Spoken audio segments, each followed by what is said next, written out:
Allahu Akbar, Allahu Akbar. Allah. Bertaubat kepada Allah, mengharapkan kasih sayang Allah, maka dosa yang dia lakukan sebesar apapun itu mudah bagi Allah untuk mengampunkannya. Assalamualaikum warahmatullahi wabarakatuh. Alhamdulillahil wahidil ahad, al-fardis samad, alladzi lam yalid wa lam yulad wa lam yakul lahu kufuwan ahad, walladzi laysa kamithlihi syai'un wa huwas samii'ul basir. Allahumma salli wa sallim wa barik ala sayyidina wa maulana Muhammad alladzi da'a an-nas wa arsyadahum ila tauhid rabbil ibad. Allahumma wa ala alihi wa sahbihi ajma'in, amma ba'd. Puji beserta syukur senantiasa selalu kita persembahkan kepada Allah Subhanahu wa ta'ala, Tuhan yang esa pada zatnya, yang esa pada setiap sifat-sifatnya, yang esa pada setiap af'alnya.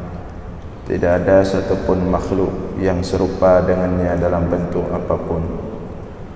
Selawat beriringkan salam juga kita sampaikan kepada baginda Rasulullah sallallahu alaihi wasallam, kepada seluruh keluarga dan sahabat-sahabatnya sekalian.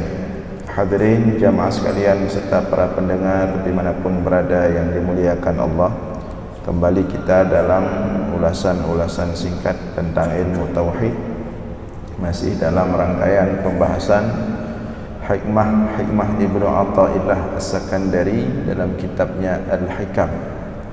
Pada subuh ini kita membacakan hikmah yang ke-49. Hikmah yang ke-49. Qala al-musannifu wa syarihu rahimahumullah ta'ala, la saghirata idza qabalaka adluhu wala kabirata idza wajahaka fadluhu. La saghirata idza qabalaka adluhu, tidak ada dosa kecil apabila Allah memberlakukan kepadamu keadilannya. Tidak ada dosa yang kecil apabila Allah memberlakukan kepadamu keadilannya, dan tidak ada dosa yang besar, wala kabirata idza wajahaka fadluh, dan tidak ada dosa yang besar apabila Allah berlakukan kepadamu kasih sayangnya. Tidak ada dosa yang kecil apabila Allah berlakukan kepadamu keadilannya, dan tidak ada dosa yang besar apabila Allah berlakukan kepadamu akan kasih sayangnya. Hikmah ini adalah penutup daripada dua hikmah sebelumnya, di mana dua hikmah sebelumnya itu dikatakan atau dibandingkan antara dosa yang dilakukan oleh seorang hamba bila dibandingkan dengan besarnya kasih sayang Allah. Ya, dua hikmah sebelumnya itu perbandingan atau dibandingkan antara dosa yang dilakukan oleh seorang hamba dengan kasih sayang Allah. Jadi kesimpulan kita sebelumnya sebagaimana diterangkan oleh Ibnu Athaillah As-Sakandari dan juga dijelaskan oleh Ibnu Ajibah, bahwa apabila dibandingkan dengan besarnya kasih sayang Allah, apabila dibandingkan dengan rahmat Allah, maka dosa itu tidak ada apa-apanya. Dalam makna selama seorang hamba itu bertaubat kepada Allah, mengharapkan kasih sayang Allah, maka dosa yang dia lakukan sebesar apapun itu mudah bagi Allah untuk mengampunkannya, mudah bagi Allah untuk memaafkannya. Tidak ada apa-apanya dosa tersebut. sebagaimana Allah tetapkan sendiri, ya, dalam hadis qudsi Allah telah menetapkan, dan ketetapan itu Allah tulis pada arasy-Nya, inna rahmati sabaqat ghadabi, sesungguhnya rahmatku, sesungguhnya kasih sayangku mengungguli, mendahului, ya, besarnya kasih sayang Allah, rahmat Allah mengungguli, mendahului amarah Allah atau marahnya Allah. Sehingga oleh karena itu janganlah, ya, pada hikmah sebelumnya, janganlah besarnya dosa yang dilakukan oleh seorang hamba membuat hamba tersebut menjadi putus asa dari rahmat dan kasih sayang Allah. Karena ketika seorang hamba melakukan dosa, kemudian dosa itu membuat dia putus asa dari rahmat Allah, dari ampunan Allah, keputusasaannya terhadap rahmat Allah itu lebih besar masalahnya dibandingkan perbuatan dosanya itu sendiri. Artinya berbuat dosa itu adalah kelemahan manusia. Tidak ada manusia yang tidak berdosa, tapi berputus asa daripada rahmat dan ampunan Allah setelah berbuat dosa, nah, ini masalah yang lebih serius, masalah yang besar, dan itulah yang sangat diinginkan oleh syaitan dalam tujuannya menggoda, memperdayai manusia. Jadi tujuan syaitan itu bukan hanya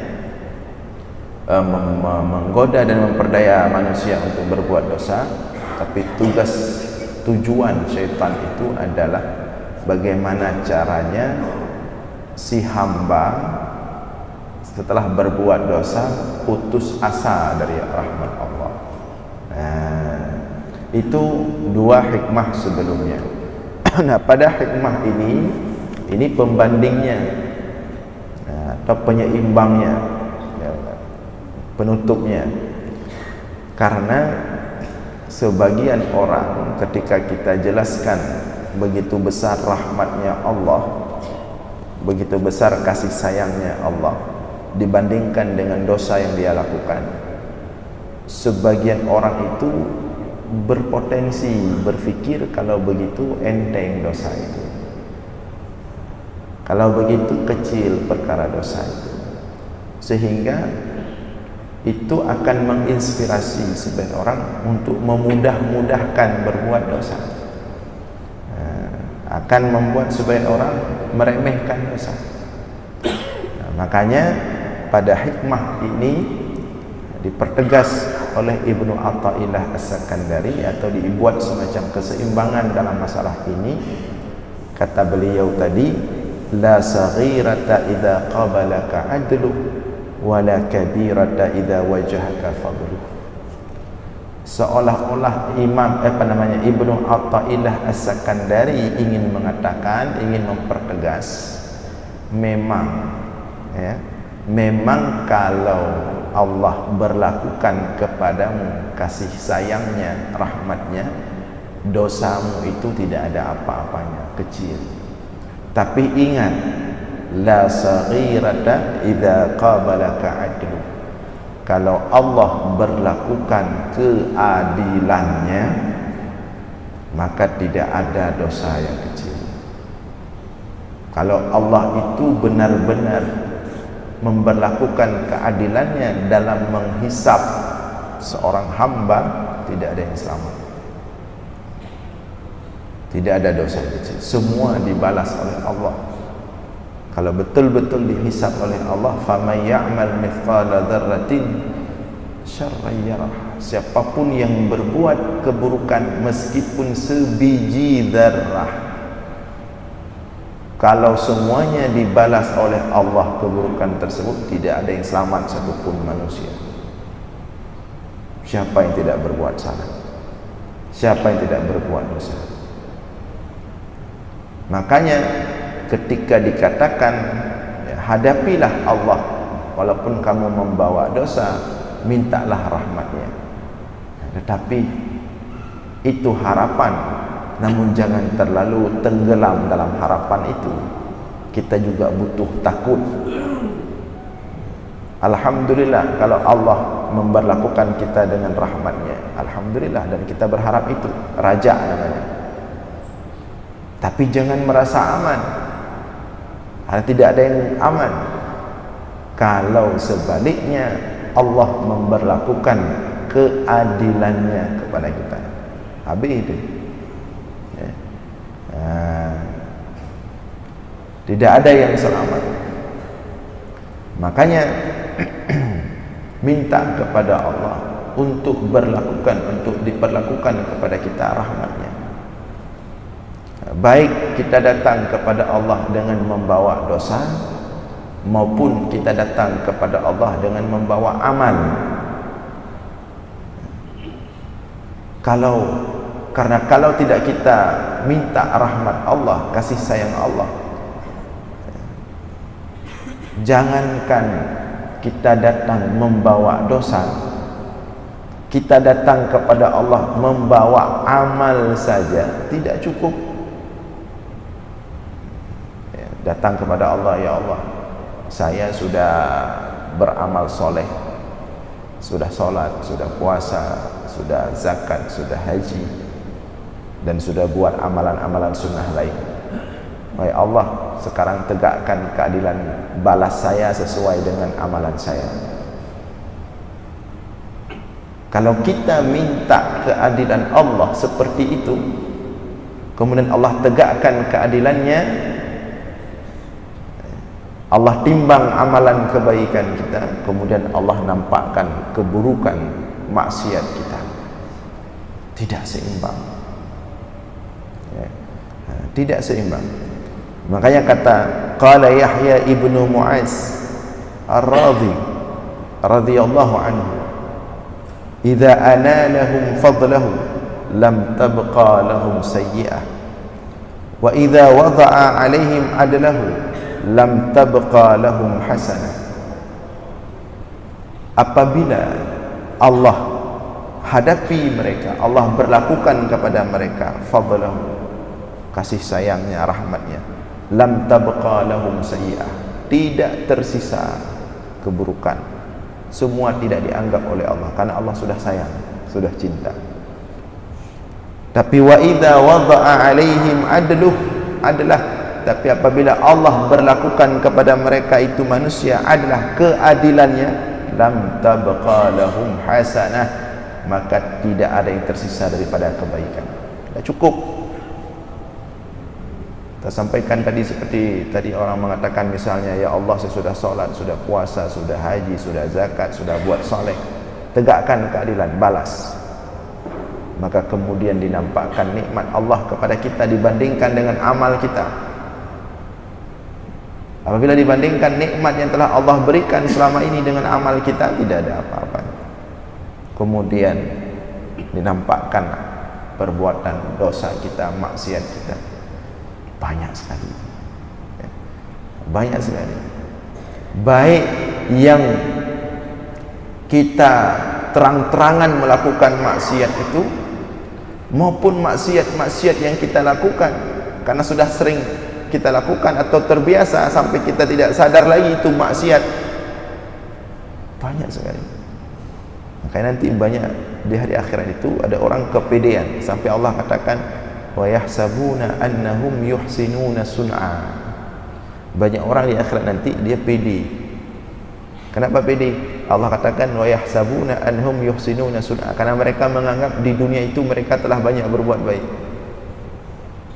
Benan kepeduh orang akhirat, oh ternyata kan gak salah raya, kabih salah dan puput.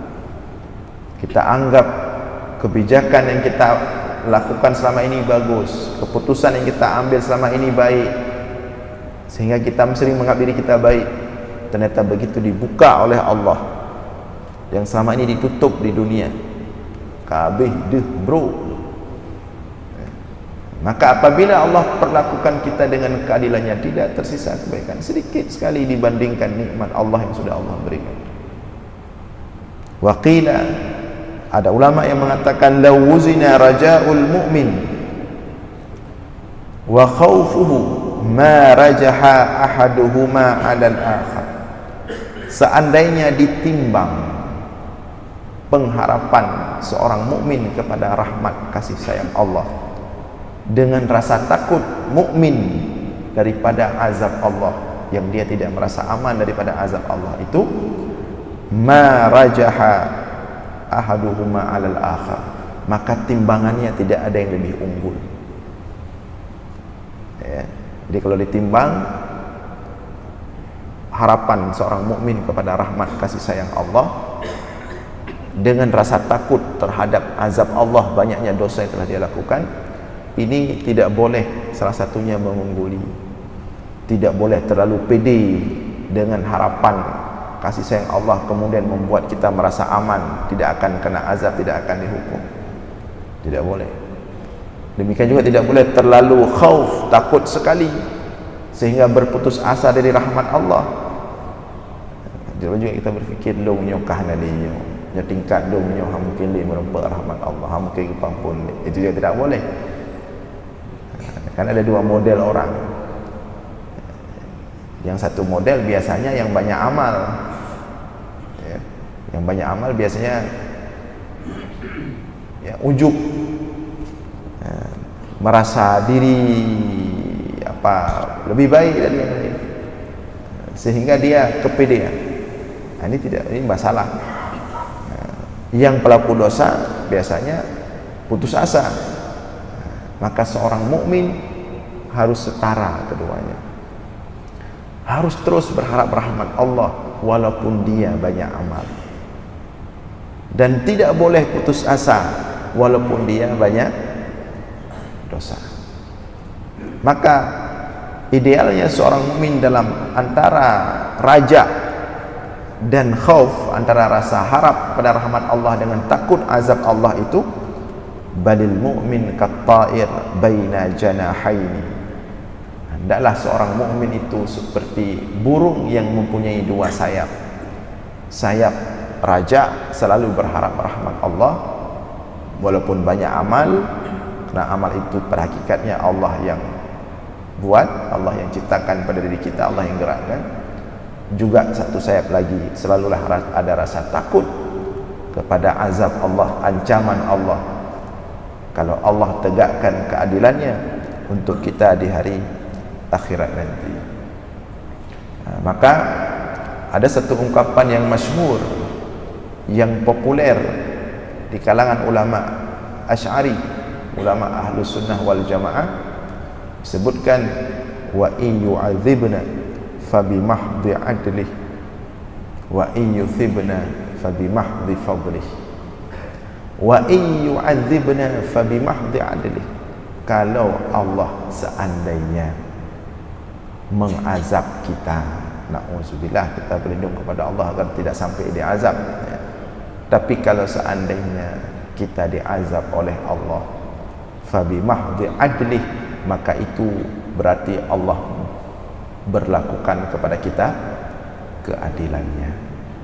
Pantas Allah lakukan itu, karena Allah ketika Allah menegakkan keadilannya seperti itulah. Wa iyuthibna, dan apabila Allah memberikan kita nikmat di akhirat, diberikan kita surga, diberikan kita berbagai macam kebalasan kebaikan, fabimahdi fadli, itu murni karena rahmat kasih sayang Allah, bukan karena amal kita. Bukan karena amal kita. Fabimahdi fadli, murni karena rahmat Allah. Tidak ada apa-apanya amal kita dibandingkan nikmat Allah. Maka oleh karena itu, posisi kita, kalau kita ikuti ungkapan tadi, ya, dan itu menggambarkan bagaimana kesimpulan daripada akidah besar ulama Ahlus Sunnah wal Jamaah. Jadi posisi kita itulah seorang hamba yang tunduk kepada Sang Pencipta sebagai Tuhan kita. Selesai. Mengerjakan seluruh perintah, meninggalkan seluruh larangan. Selalu dalam berharap kepada Allah, tidak pernah putus asa walaupun berbuat dosa. Kalau pada ujungnya di hari akhirat nanti diazab, itulah keadilan Allah. Dan kalau pada ujungnya ternyata tidak diazab, diberikan pahala, dimasukkan dalam surga, dan itu harapan kita, itulah rahmat Allah. Tidak ada protes, tidak ada keluh kesah, tidak ada mempertanyakan setiap apapun yang Allah kehendaki dan Allah takdirkan. Nah, jadi begitulah ya, keseimbangan yang dibangun oleh Ibnu Athaillah As-Sakandari, yang seharusnya dipahami dan dijalankan oleh seorang mukmin. Maka 3 hikmah yang sudah kita jelaskan ini sampai hari ini, penutup 3 hikmah ini dengan makna yang mirip-mirip dan sama-sama, ini adalah kesimpulan sebuah akidah besar, kesimpulan daripada sebuah nilai tauhid terhadap bagaimana Allah menghendaki mengurus nasib kita hambanya. Jadi orang-orang Asy'ari, orang-orang Ahlus Sunnah wal Jamaah, posisinya seorang budak, seorang hamba kepada tuannya, kepada Tuhannya, berharap rahmat Allah, tapi juga tidak boleh berputus asa daripada rahmat Allah. Berharap rahmat Allah, tapi juga tidak boleh merasa aman daripada azab Allah. Dua-duanya seimbang. Makanya kita katakan dari dulu, hikmah-hikmah Ibnu Athaillah As-Sakandari ini adalah implementasi daripada tauhid, realisasi daripada akidah yang selama ini kita pelajari. Kalau dalam tauhid kita belajar tentang ilahiyat, sifat 20 ya, sifat nafsiyah, salbiyah, ma'ani, ma'nawiyah. Kita berkutat dengan teori, dalil, teori, dalil, teori, dalil. Tapi kita nggak tahu apa yang mau kita kerjakan sehari-hari dari teori tauhid dan dalil itu. Maka Ibnu Athaillah As-Sakandari mengajarkan kita, seperti itulah nilai tauhid diamalkan, seperti itulah keadilan Allah diamalkan, seperti itulah rahmat Allah diamalkan. Jadi seimbang. Dan biasanya ya, kita berharap seperti itu. Allah itu menegakkan keadilannya dan Allah tetapkan wajib bagi dirinya. Ini perlu diperhatikan, di antara kunci memahami keadilan Allah, sebagaimana Allah terangkan dalam ayat-ayat, Rasulullah jelaskan dalam hadis. Biasanya kalau hubungan dengan Allah, baik itu amal soleh maupun maksiat, biasanya Allah berlakukan rahmat kasih sayangnya. Tapi itu beda konsepnya ketika hubungan kita dengan sesama makhluk Allah. Hubungan kita dengan sesama makhluk Allah, khususnya dalam hal yang tidak baik, interaksi zalim menzalimi, itu bukan pilihan bagi Allah. Maksudnya Allah telah tetapkan pada dirinya, mewajibkan pada dirinya, kalau hubungan dalam menindak hubungan sesama manusia yang zalim, itu Allah telah wajibkan pada dirinya untuk menindaknya dengan keadilannya.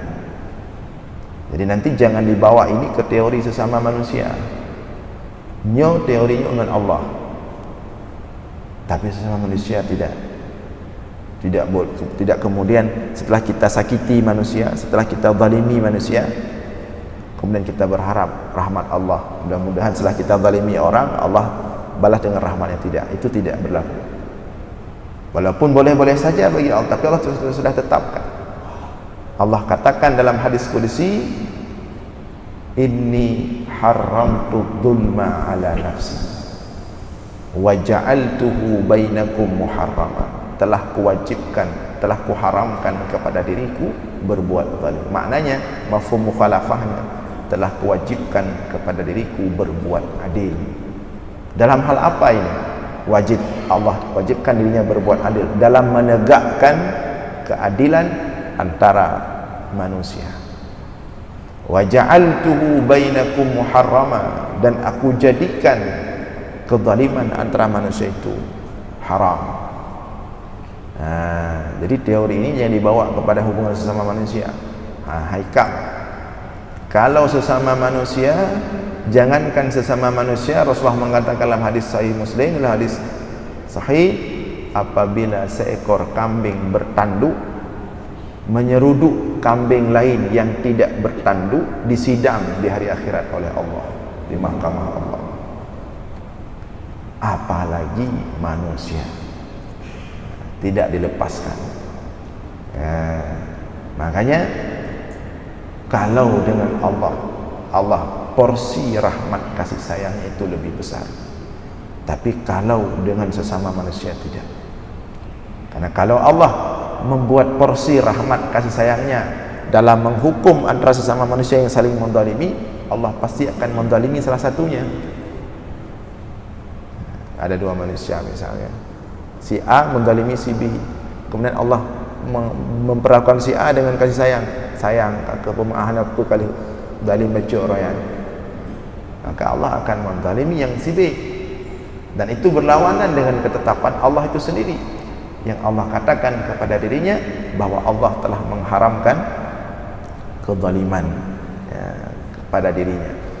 Maka oleh karena itu di kesimpulan ini, biar tidak timbul pertanyaan, tidak timbul hal-hal yang tidak baik daripada kesalahpahaman terhadap dua hikmah sebelumnya, di sini kita terangkan bahwa tiga hikmah ini tentang dosa bila dibandingkan dengan rahmat Allah, tentang amal bila dibandingkan dengan keadilan Allah, ini berlaku dalam hubungan kita dengan Allah, tidak berlaku dalam hubungan kita sesama makhluk. Kalau sesama makhluk itu harus betul-betul ekstra hati-hati. Sekecil apapun kezaliman, itu akan ditegakkan keadilan Allah. Baik, demikian mudah-mudahan bisa kita pahami dan kita amalkan. InsyaAllah kita lanjutkan subuh Jumat depan. Aqulu qawli hadza wa astaghfirullah li wa lakum. Wassalamualaikum warahmatullahi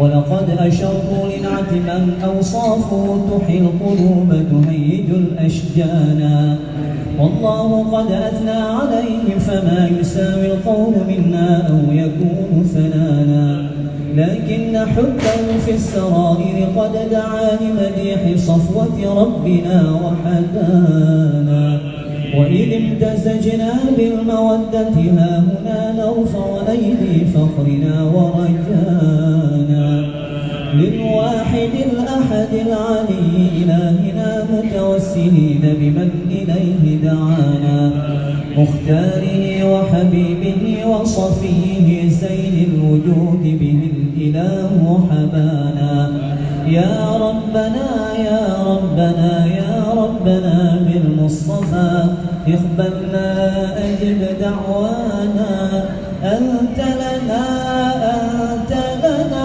يا ذخرنا في هذه الدنيا وفي أخرانا أصلح لنا الأحوال واغفر ذنبنا ولا تؤاخذ رب إن أخطانا واسلك بنا في نهج طه المصطفى ثبت على قدم الحبيب خطانا أرنا بفضل منك طلعة أحمد في بهجة عين الرضا ترانا واربط به في كل حال حبلنا وحبال من ودى ومن والانا والمحسنين ومن أجاب نداءنا وذوي الحقوق وطالبا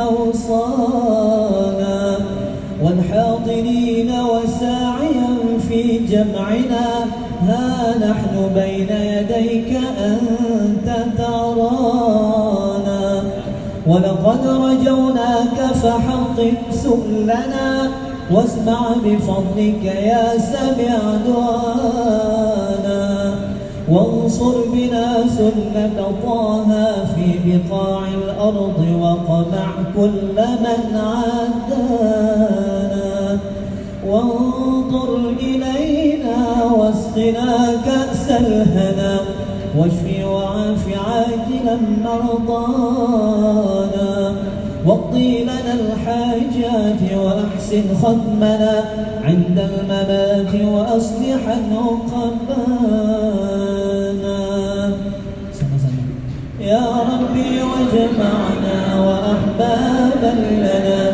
في ذلك الفردوس يا رجوانا يا ربي وجمعنا وأحبابا لنا في ذلك الفردوس يا رجوانا يا ربي وجمعنا وأحبابا لنا في ذلك الفردوس يا رجوانا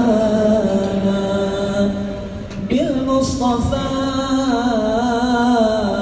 صل عليه وآله ما حركت ريح الصبا أغصانا سبحان ربك رب العزة عما يصفون وسلام على المرسلين والحمد لله رب العالمين. الفاتحة. محمد في الآخرين فصل وسلم على سيدنا محمد في النبيين وصل وسلم على سيدنا محمد في المرسلين وصل وسلم على سيدنا محمد في الملأ الأعلى إلى يوم الدين وصل وسلم على سيدنا محمد وعلى آله وصحبه أجمعين. ولقد أشروا لنعت من أوصافه تحيي القلوب تهيج الأشجانا والله قد أثنى عليه فما يساوي القول منا أو يكون ثنانا لكن حبه في السرائر قد دعا لمديح صفوة ربنا وحدانا وإذ امتزجنا بالمودة ها هنا نرفع أيدي فخرنا ورجانا للواحد الأحد العلي إلهنا متوسلين بمن إليه دعانا مختاره وحبيبه وصفيه زين الوجود به الإله حبانا يا ربنا يا ربنا يا ربنا بالمصطفى اقبلنا أجب دعوانا أنت لنا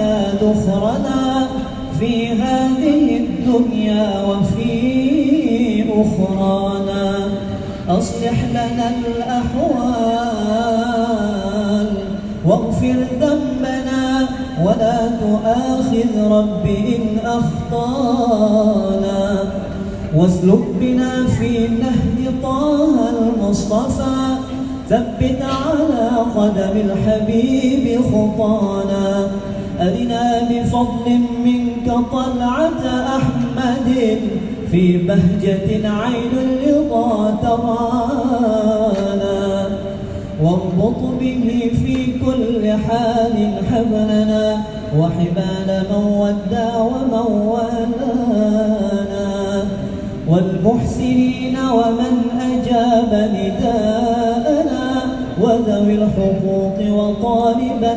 أوصانا والحاضرين وساعيا في جمعنا ها نحن بين يديك أنت ترانا ولقد رجوناك